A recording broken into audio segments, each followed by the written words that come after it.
একটি সংসার ভেঙে যায় এই 5টি কারণে। প্রথমত, সংসার ভাঙে তখনই যখন ভালোবাসা ধীরে ধীরে কমে যায় কিন্তু অভিযোগগুলো বেড়ে যায়। ভালোবাসার জায়গায় যখন আমি ঠিক তুমি ভুল এগুলো চলে আসে তখন ওই সম্পর্কের ভিত্তি নড়ে যায়।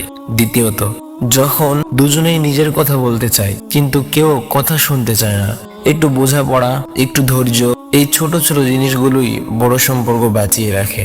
তৃতীয়ত, অনেক সময় স্ত্রী চুপ থাকে কষ্টে আর স্বামী চুপ থাকে বিরক্তিতে। এই নীরবতা বাইরে থেকে শান্ত মনে হলেও ভিতরে ভিতরে সম্পর্ককে অনেক দুর্বল করে দেয়।